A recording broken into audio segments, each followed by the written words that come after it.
Cinta mempunyai dinamika yang senantiasa menjadi ciri dari cinta. Yang pertama, cinta itu selalu memberi.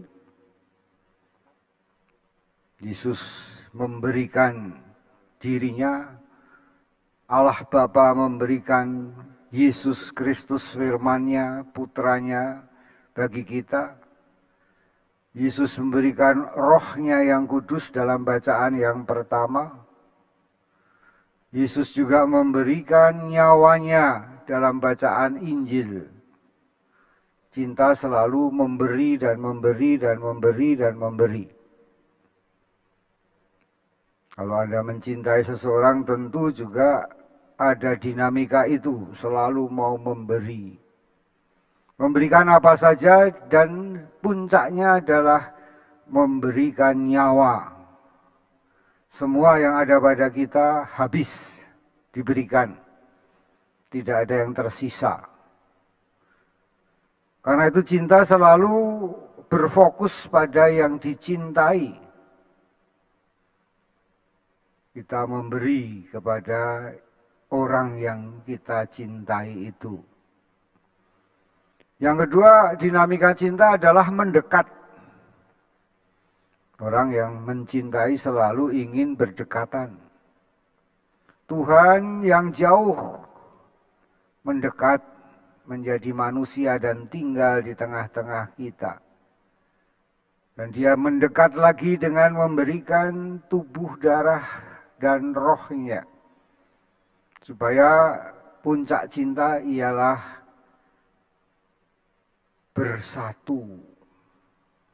Ketika orang memberi segalanya dan mendekatkan dirinya, akhirnya dia bersatu. Bukan lagi aku yang hidup, demikian kata Paulus, tetapi Yesus Kristus yang hidup dalam dirinya. Karena apa? Karena Paulus menerima cinta Tuhan. Nah, sejauh manakah kita mau menerima cinta Tuhan yang mendekat dan memberi kepada kita itu? Dan Tuhan selalu dan selalu, karena Dia abadi, maka Dia memberikan bukan kemarin, bukan besok, tetapi hari ini. Hari ini bagaimana saya menerima cinta Tuhan? Dan hari ini bagaimana kita bersama tinggal di dalam kasih-Nya, seperti dikatakan di dalam Injil pada hari ini, tinggallah di dalam kasih-Ku. Berarti apa? Berarti pusat hidup kita adalah Allah. Fokus kita pada Allah yang selalu mencintai, yang selalu menyertai, yang selalu hadir, yang selalu memberi, dan selalu pula mendekat terus-menerus meskipun kadang-kadang kita menjauh dari Tuhan.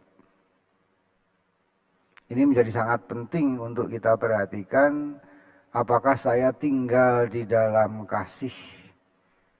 Karena Allah adalah kasih menurut bacaan yang kedua. Barang siapa tinggal dalam kasih, dia tinggal dalam Allah dan Allah tinggal di dalam dia. Bapak, Ibu, dan saudara sekalian yang terkasih. Pertanyaan ini harus terus-menerus kita jawab, apakah saya tinggal dalam kasih-Nya? Apakah saya selalu berfokus pada Allah yang hadir dalam hidup kita atau fokus kita pada yang lainnya? Ketika Bapak Ibu sekarang ini mengalami ketakutan, mengalami sakit. Ketika hari ini Bapak Ibu datang dengan banyak permohonan. Biasanya fokusnya adalah ketakutan, biasanya fokusnya adalah sakitnya, biasanya fokusnya adalah permohonannya. Maka kita diajar oleh Tuhan, marilah kita mencintai seperti Tuhan mencintai. Kita ditetapkan untuk pergi berbuah. Tentu kita juga harus mengikuti dinamika cinta Tuhan, yaitu kita memberi dan kita mendekat kepada orang-orang yang kita kasihi. Namun, seperti pepatah bahasa Latin yang saya kutip adalah quidat quod non habet. Kita tidak bisa memberi kalau kita tidak punya. Tapi bagaimana kita mengatakan tidak punya kalau kita sebetulnya sudah diberikan oleh Tuhan? Inilah kasih itu, bukan kamu yang mengasihi aku, tapi akulah yang mengasihi kamu. Bukan kamu yang memilih aku, tapi aku yang memilih. Jadi Tuhan itu berinisiatif terus-menerus mencintai dan mencintai, terus-menerus mendekat dan mendekat, terus-menerus memberi dan memberi. Maka tidak ada alasan sebetulnya kita itu mengatakan saya tidak punya kasih. Tidak ada alasan kalau kita tidak bisa memberi. Tidak ada alasan kalau kita menjauh. Ya, menjauh dari orang-orang yang kita kasihi. Ini perintah Tuhan yang harus kita lakukan. Inilah perintahku, hendaknya kamu saling mengasihi. Tinggallah di dalam kasihku. Saya kira ini yang harus menjadi fokus utama hidup kita terus menerus. Apakah saya tinggal di dalam kasih? Banyak masalah, banyak ketakutan, banyak kekhawatiran, banyak penderitaan. Seringkali kita fokus kepada itu semua. Dan kita merasa Tuhan jauh. Tuhan tidak mendekat. Mengapa saya sakit, mengapa saya takut, mengapa saya khawatir, mengapa saya menderita. Mengarahkan hati kepada Tuhan ini menjadi suatu yang terus-menerus menjadi tugas kita. Saya tidak boleh berfokus kepada ketakutan. Saya tidak boleh berfokus pada penyakit. Saya tidak boleh fokus kepada penderitaan. Menurut saya banyak kesalahan orang karena dia berfokus pada dirinya sendiri. Pada penyakitnya sendiri. Pada kekhawatiran dan ketakutannya sendiri.